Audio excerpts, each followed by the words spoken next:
Hari Minggu 11 Januari 2015, seperti inilah suasana Masjid Madya Mangunkarso atau populer dengan sebutan Masjid Panut di kota Semarang, Jawa Tengah. Masjid ini menjadi lokasi tabligh akbar yang 2 hari lalu dibatalkan acaranya oleh penyelenggara. Tak seperti biasanya, pagi ini beberapa personel kepolisian tampak berjaga di seberang jalan Masjid Panut. Polisi kan cuma pengamanan. Tapi dari pagi udah ada pergerakan belum dan? Kegiatan. Belum ada kegiatan? Belum. Katanya difokuskan ke tempat lain? Kayaknya pindah ke Kendal. Kemana pindahan ke Kendal aja, coba koordinasi. Kendal? Kendalnya saya nggak tahu. Informasinya ke Kendal. Ke Kendal? Kayaknya sini batal, maju ke Kendal. Mas dari mana kalau selain Demak? Kalau saya dari Salatiga. Mas Salatiga. Masnya? Jauh-jauh. Mas dari Demak. Tapi nggak ada pemberitahuan sebelumnya? Sama sekali nggak ada? Biasanya rombongan gitu Mas? Sendiri-sendiri? Sendiri-sendiri. Janjian di sini semuanya? Itu seluruh Jawa Tengah atau gimana sih ini? Ini? Ya umumnya. Umum Mas. Oh umum. Pengajian umum sih. Dari obrolan di sekitar masjid yang hari ini batal takbir akbar, ada bisik-bisik yang mengatakan acara pengajian dipecah ke beberapa tempat. Salah satunya katanya berlangsung di Masjid Kampus Universitas Diponegoro. Kalau dari pagi sih nggak ada sih Mas ya. Yang ada itu cuma manasik haji, latihan haji di sini dari tadi pagi jam 9 lah. Kalau yang lain sih nggak ada Mas. Diberitahukan bahwasanya di Semarang nanti akan ada acara galangan dukungan kepada ISIS seperti itu. Padahal berita itu bohong semuanya. Kita cuma majelis ilmu berangkat dari pengajian-pengajian kecil yang kita adakan, ya. Tetapi ini seperti dikait-kaitkan dengan isu-isu yang terjadi di Timur Tengah. Sejak beredarnya undangan tabligh akbar di internet dan jejaring sosial, Muhammad Arifin, Amir JAT Semarang, terpaksa mondar-mandir ke kantor polisi untuk menjelaskan ke para pimpinan daerah di wilayah Semarang terkait kegiatan yang akan diselenggarakannya itu.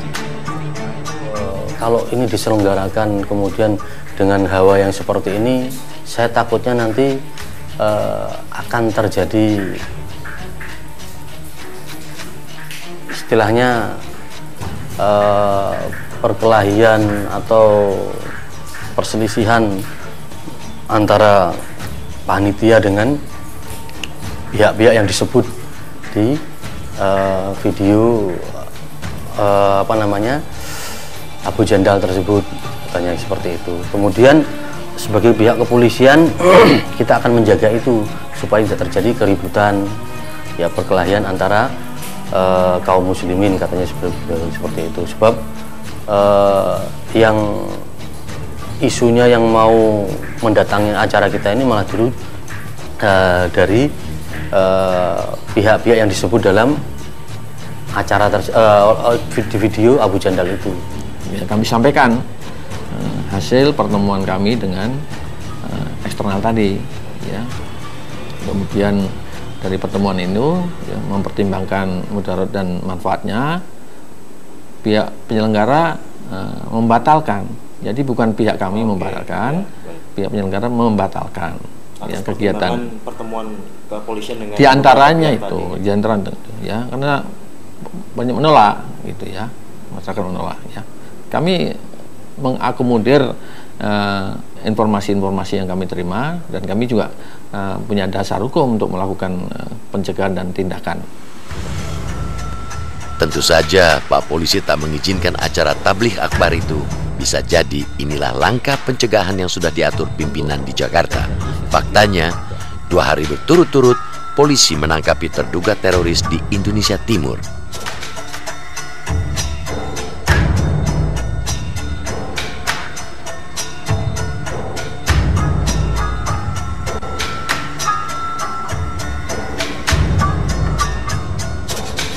Hasil penelusuran tim realitas, wilayah Jawa Tengah termasuk daerah yang paling cepat penyebaran ajaran ISIS.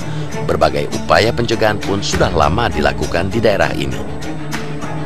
dalam hitungan Jawa Tengah itu tidak termasuk besar gitu kan, meskipun bibit-bibit itu sudah ada gitu kan.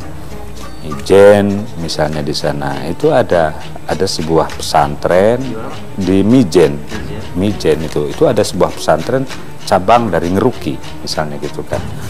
Jadi di Uleri juga ada, kemudian nah kebetulan Masjid Pak Panut ini kan tadinya masjid yang tidak bertuan, kemudian mereka masuk Sesuai dengan petunjuk dari atas, kita selagi itu kegiatan tidak terkait dengan kelompok-kelompok radikal dan lain sebagainya, murni memang itu pengajian, kita tidak pernah larang. Dan bila itu tidak melanggar hukum, silakan saja, nggak ada masalah.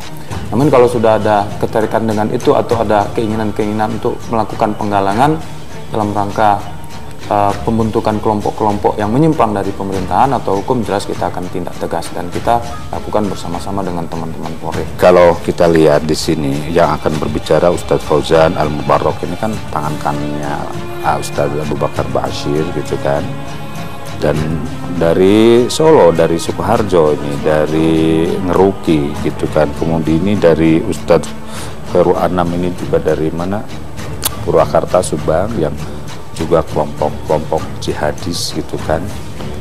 Jadi mereka ini adalah orang-orang yang keras gitu kan, yang sangat berbeda, sebenarnya sangat berbeda secara doktrinal maupun metode-metode yang digunakan dalam melakukan dakwah Islamnya.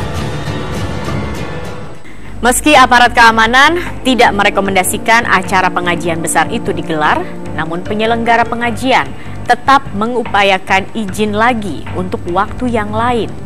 Mereka hanya menunda acara karena tak ingin undangan pengajian yang kemarin itu dikaitkan dengan video ancaman ISIS yang beredar akhir tahun 2014.